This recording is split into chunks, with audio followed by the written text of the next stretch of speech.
Good morning. Please turn to your bulletin. We'll do the responsive reading.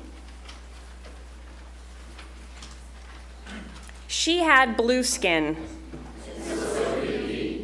He kept it hid. They searched for blue, then passed right by. So welcome. This is Fountain Street Church, a bastion of liberal religion for almost 150 years here at the heart of Grand Rapids, Michigan. As I said before, I'm Fred Wooden. I'm one of 3 clergy on staff here regularly. I think I saw my colleague Elizabeth Barnum here just a few moments ago. I just happened to be in Rhode Island a week ago, and I passed by her former church and waved and said, "Thank you." They didn't say you're welcome, but one way or the other, it was good to be in. I was at Fountain Street Church even in Rhode Island. In fact, my hotel was 1 block away from Fountain Street, Providence, Rhode Island. So it was lovely not to be and to be with you. It's good to have you all here. We've already told you about all the announcements. Some people want to know about Fountain Street more. We have a number of documents and pamphlets out there. But Liza, can you raise your hand back there? Our new volunteer ministries coordinator. We would love, if you're newer to us, to come have you jump in front of us after church, and we can ask all sorts of questions. But as I said before, almost everyone in this room already has an opinion about the church, and they'll be only too happy to tell you what it is. So if you're new, ask about 10 people, and then come to one of us and say, which one of them is right? And then we'll say all of them. Fountain Street Church has been liberating minds, animating souls, and agitating for social change from its very first days. This is our summer series when we meet at 10 o'clock here in the chapel. Throughout most of the year, though, we're in the big house, and come the week after Labor Day, we'll be back there. But this is a wonderful season on its own. Thanks for being here. We'll see you at the social hour. Wow. I think you get to play music, but I should give credit. We should give awe and credit to Robin Connell, who is our musician today, who not only plays wonderful stuff with her fingers, she makes beautiful notes with her voice. Are you going to be singing? Mm-hmm. Cool. So we're going to be listening to Firefly. Mm-hmm. Cool. It's only at the twilight that fireflies become alive and light little sparks, in time to catch a little glimpse of their way, like me. When I was young and stayed out till after dark, the fireflies reminded me how to start to trust whatever's waiting when night has come. Just as lightning reveals part of the way, while we stumble in blind disarray, wait for wisdom to come like a spark, for even fireflies light up the dark. The moon, the stars, and planets all passing by reflect the light of the sun in the sky. So, catch the tiny light of the firefly.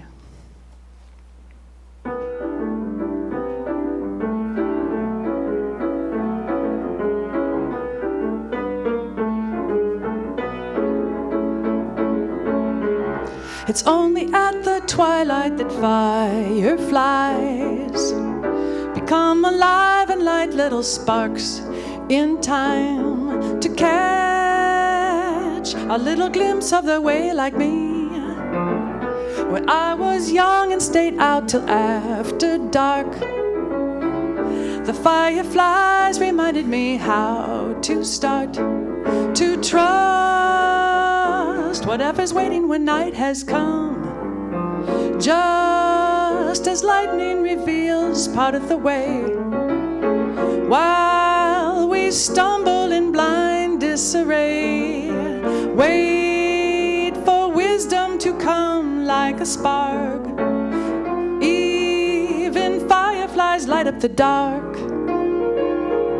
The moon, the stars, and planets all passing by reflect the light of the sun high in the sky. So catch the tiny light of the firefly.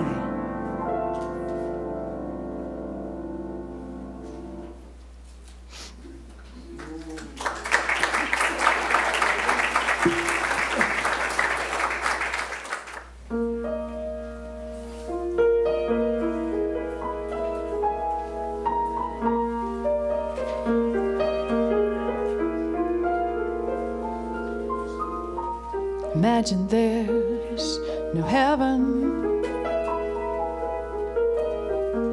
It's easy if you try. No hell above us. Above us only sky. Imagine all the people living life today.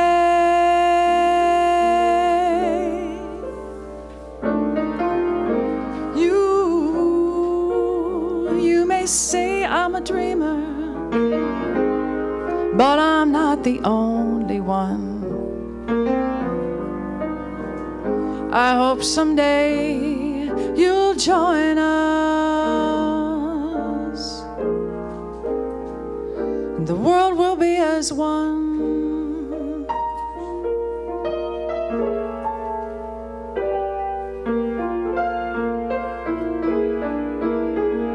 Imagine there's no countries.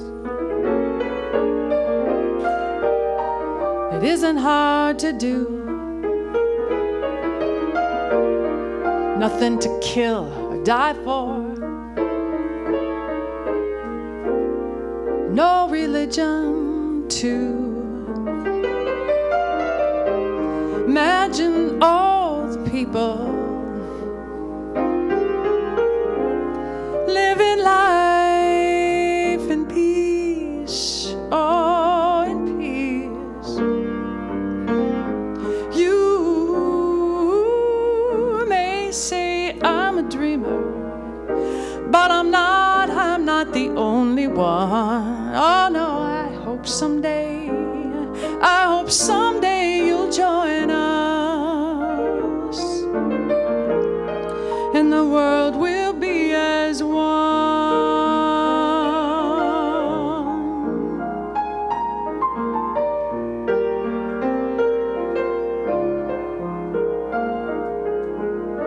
Imagine no possessions. I wonder if you can. No need for greed or hunger. The brotherhood of man. Imagine all the people sharing all the world.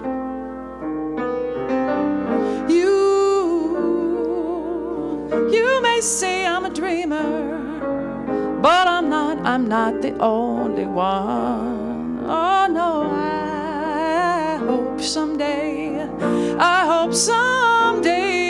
you'll join us, and the world will be as one.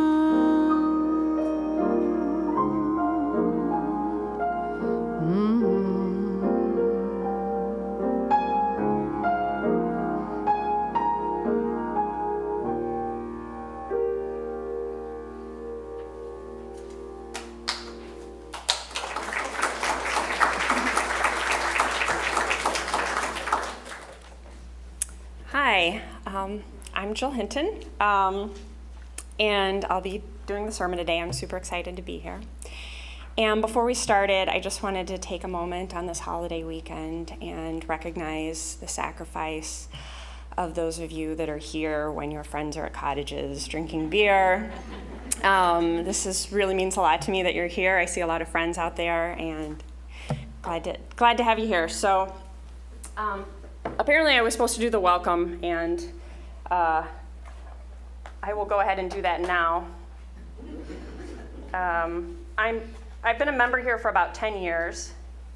I have 2 kids. Grace, who is 15, and she just got back from the Fountain Club trip out west to Arizona, so for those of you that supported the kids and did that, I really appreciate that. I also have Jack, who is 10, but they're up hiking in Canada with their father this weekend. So they're not here, But my fiance Mike and these 3 gorgeous boys up here, who I will become part of their family in August, we're getting married, are here. So that's a little bit about me. I'm active in the Choice Fund and the Women's Circle and the Parent Circle. And I used to be on the softball team until I snagged the guy. And so this year I'm taking the year off. I actually started a business. It's called Outdoor Book Club. Get this set. Here we go. It's called Outdoor Book Club, and what I do is I get groups of women together, and we go up, say we read Hemingway, and then we go up to the UP, we learn how to fly fish during the day, and at night we go out and to a campfire and have meals and talk about the books. So that plays sort of a role in what I'm going to talk about today. I wanted to give you a little background. I'm also an Army vet. I was in the Army for 3 years from 1995 to 1998, and through that sort of experience, I got the opportunity to compete in a business plan competition this January. So this is me holding a $10,000 check, and probably can't read the caption at the bottom, but it says it's probably the worst day of my adult life. And I'll tell you why. So to get into the competition, I had to write a business plan for this. I came up with this great idea. So I had to research target markets, I had to work out the financials, and write this business plan and learn everything I could really about business plans, because I didn't know much going into it. And sent in the business plan and got the word that I had made it as a finalist. So they were going to fly me out to Long Beach, California, and I was going to compete with 70 other people for my share of, well, the top prize was $25,000. So if you all remember January, it was pretty nasty and awful here. I was out in Long Beach, which the weather was gorgeous. It was kind of like how it was yesterday, and I got to the hotel, registered, and went straight up to my room and practiced for like 8 hours straight. My presentation, I had a 20-minute presentation that I had to do. And I bought a $400 Ann Taylor suit before I left to do my presentation. And you can see down here in this lower picture, right there, I decided sort of at the last minute to take a calculated risk and dress in my hiking gear for the presentation. So I did. And I nailed it. I did really, really well. And the judges were really impressed. There were just 3 judges in the room and me. And yeah, like I said, it went really well. And found out later that night that I had qualified for the top 3. So I knew I was coming home with some money. There was $25,000 top prize, 15 for second place, and 10 for third. So I was super excited. And at that point, I knew I was going to have to give a 90-second presentation the next day to the entire conference, and all the women that were there were going to vote who got first, second, and third place. So that's kind of where things went wrong. And you can see up here in this, this top picture, that's me doing the 90 seconds. And I got up there, and I took a deep breath, and I choked. I started talking about wanting to be Oprah of the outdoors. I started yelling about free trips. I might have mentioned a campfire, I don't know, but nobody understood at all what I was saying, because I had gotten up there and thought, you know what, I got this. I'm a natural at this. I can do this. Obviously, I've gotten this far, and I'm just going to get up there and say what comes to my heart. And obviously, that didn't work out very well for me. I failed spectacularly, but I did get $10,000, and I don't know if you can kind of see the look on my face. It's kind of like, because for me, third place, you know, I maybe it sounds a little bit snotty, but for me at the time, it was like, not only had I let down a lot of friends and family that had been following me on Facebook back home, but you know, I hadn't put in the work to be able to really pull off that final last presentation. So it was a great learning experience for me. And so today I'm going to talk a little bit about this great book called Mindset, How We Can Learn to Fulfill Our Potential. It's by a Stanford researcher named Carol Dweck, and you can pick it up at the local bookstore. And sort of her whole premise is this idea that becoming is better than being, and that's what I'm going to talk about today. So while you're talking about a be good or a fixed mindset, this is a mindset that's really illustrated really well here by Calvin and Hobbes, and you probably can't read it, so I'll tell you a little bit. Calvin and Susie Durkins, who is one of my all-time favorite literary characters, that was sort of me growing up. Calvin comes up and he says, "What are you doing, homework?" And she says, "Yeah, you know, I wasn't sure I understood this chapter, so I reviewed my notes from the last chapter, and now I'm rereading this." And he says, "You do all that work?" And she says, "Well, I understand it now." And he says, "Huh, I used to think you were smart."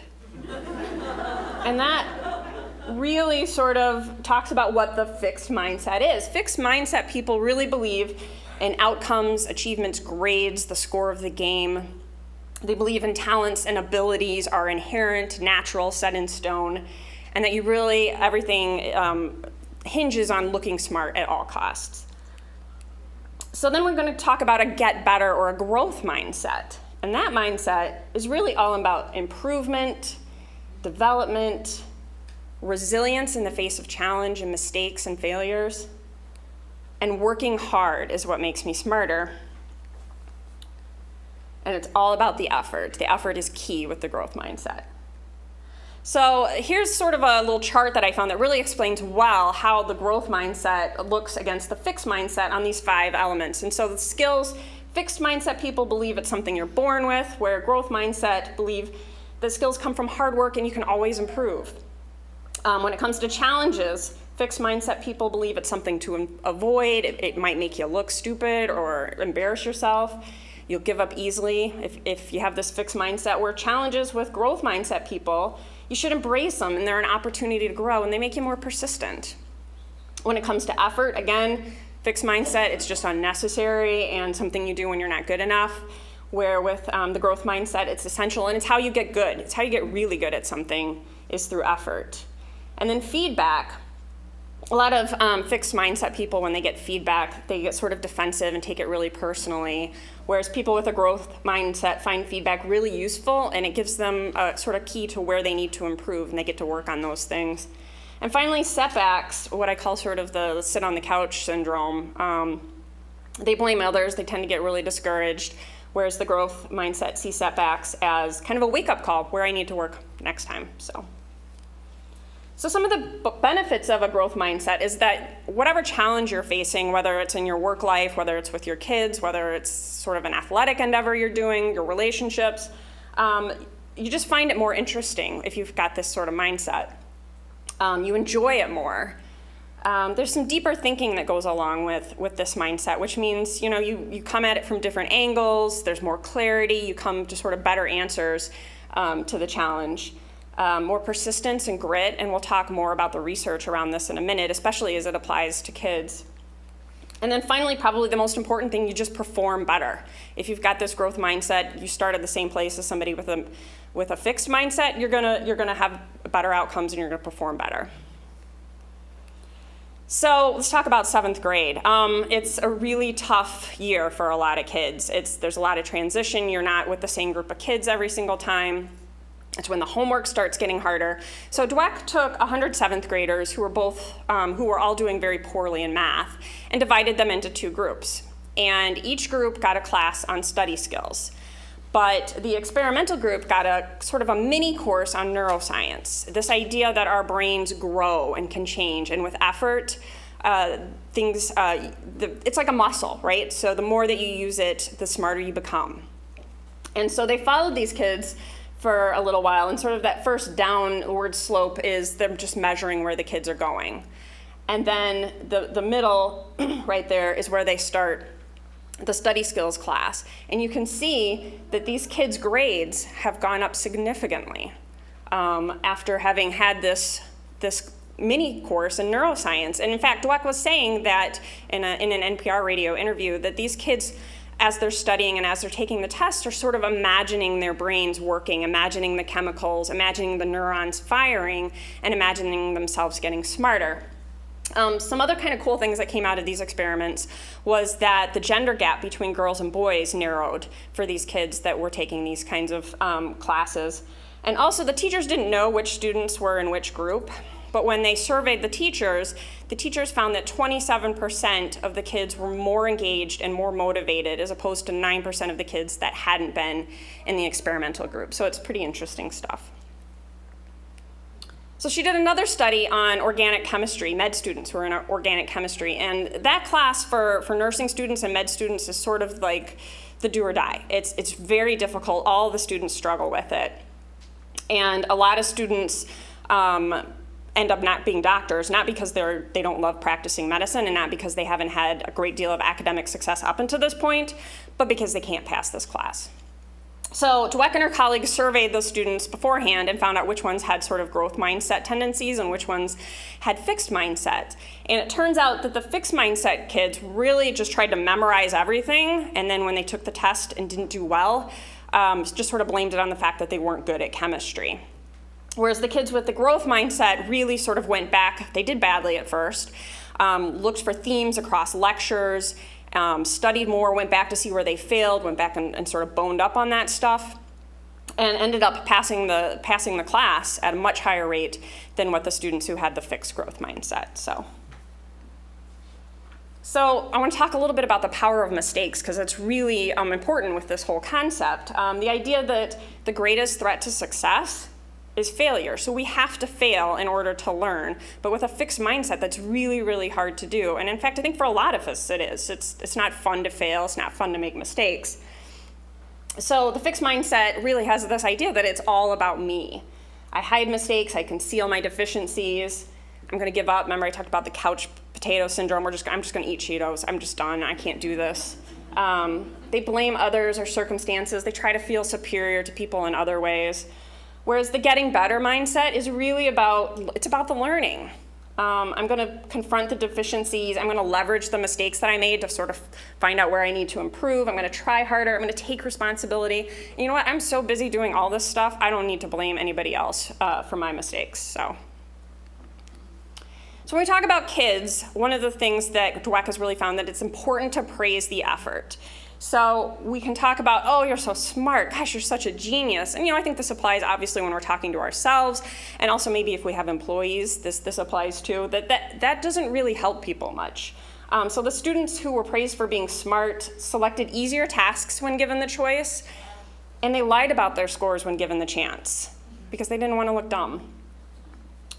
Whereas students who were praised for their effort, overwhelmingly 90% of them chose harder tasks when given the option, and they just showed higher levels of engagement and achievement and enjoyment. So this also applies to relationships. So people who are sort of in a fixed mindset have these ideas that I'm perfect as I am and you need to love me this way. They construe criticism as you don't really love me, and obviously that's not really helpful. And I think we all can do it to a certain extent, but this idea that if you have to work at it and it wasn't meant to be isn't really working. And problems indicate character flaws. That's in relationships. I think we all know from having been in relationships that it takes a lot of work to do these things. So one of the things that Dweck suggests in her research is that we ask questions like, what do I need to do to learn to improve? And there's those words, learn and improve. We're going to see those later. My relationship. And people who have a growth mindset want to be with somebody that helps them grow and learns new things and helps them challenges them. So how do we do it? How do we create a growth mindset? Well, luckily it's really cheap and and easy. So not easy, but certainly simple. So the first thing you do is recognize that you have a fixed mindset thinking. So here's this guy up here. I think he's kind of got a fixed mindset. Maybe he's thinking to himself, I have bad genes. There's no way I can lose that much weight. What if I fail? I don't want to embarrass myself. I don't have the willpower to stick to a healthy diet. I'm just not as smart or lucky or talented as other people. And so what I would suggest and what Dweck would suggest is that you reframe that thinking and you start saying things to yourself or to your kids or to your colleagues. You know what? There's no excuses this time. We're just going to start taking some action and move forward. If we fail, that's okay. Great accomplishments don't happen without risk. And one of the things as I've started this business that I tell myself probably 3 or 4 times a week is some things are worth doing even if you fail. And for me, that has kept me going on a lot of days when I've just thought, this is too hard, this is too much work, it's not going to work. Because there are some things that are worth obviously doing if you fail. You still get something out of it. Back to the healthy lifestyle, we can learn how to have a healthy lifestyle, how to run, how to become more athletic. It's all about, again, using those words that you want to reframe. And if I don't know how to do something, I'll learn. So again, the goal is mastery and competence, not the end grade, not the weight on the scale, right? So here are some words I've been talking about that you might want to learn or you might want to use as you're setting your own goals. And I always believe it's a good idea to write your goals down. And if you use some of these words, I think you'll find it a lot easier to reach some of those goals. And if you're a parent, some of the things that Dweck's learned to say includes not what was the score, what grade did you get, but what did you learn? Did you have fun when you were out there? You must have tried really hard, and I'm really proud of you for that. I love that you kept trying even when it got difficult. Good job. And this one's kind of interesting. So if you have a kid that really has maybe just totally aced something and it was really easy for them, something you can say is, wow, that was easy. You know what, I'm sorry I wasted your time on that. Let's try something a little harder so you can learn something. So again, the things to praise are the effort, the struggle, the persistence, that they use strategies, that they have a plan for things and make choices about how they're going to address challenges, that they choose difficult tasks, and that they really are invested in learning and improving their performance. Something else you can do is stop comparing yourself to other people. I don't think those two are. There's always going to be somebody who's better. There's always going to be somebody who's doing a better job and is doing it with more grace and poise than you are. But I would encourage you to maybe look back a month ago, look back a year, look back 10 years if you have to, and think about how far you've come. And then if it helps, maybe you look forward a year and you think about where you'll be a year from now. And keep working on that progress, keep working on that improvement, and keep thinking about getting better. So finally, take action. So you want to write it down. I've mentioned that. You want to embrace learning and failure because it's the failure where the real magic happens. When we fail, we really learn, and we learn those lessons a lot better than when we succeed, as I really proved when I went up for that business plan competition. That failure taught me so much more than I ever would have learned if I'd walked home with $25,000. And then I would really encourage you to take calculated risks. You've gone out there, you've done the learning, you've embraced the idea that you're going to get better, and now that you've done that, take the risks. Go out there and enjoy the learning that you've done and the risks. And if you fail, enjoy that too. Okay, so I was here last January in the big house doing the welcome, and I stood up in the pulpit and I quoted Jay-Z.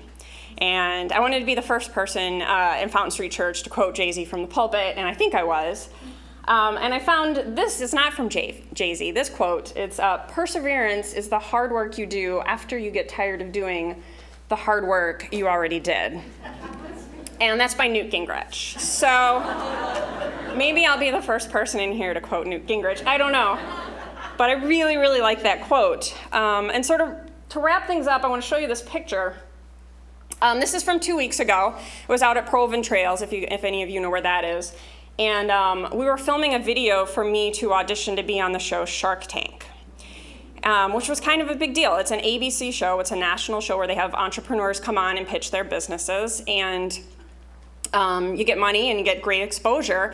And so you can bet that I went out there with a lot of preparation on how to do videos, a lot of preparation on how to talk, and a lot of preparation on even just learning about Shark Tank. And so these are 4 of the women. 2 of them are strangers. I've never met them before. They saw my post on Facebook and came out. And there are probably 5 other women that aren't in this picture. But again, it just, I think, really talks to this idea of perseverance and grit and really putting yourself out there. So thanks for having me. I'll be out in the hallway afterwards. My email address is down there. If you want to talk to me or learn more about it, I'd be happy to talk to you. So thank you.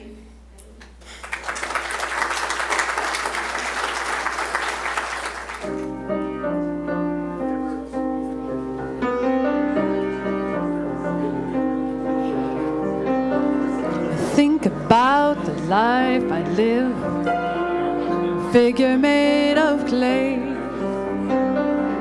Think about the life I lost,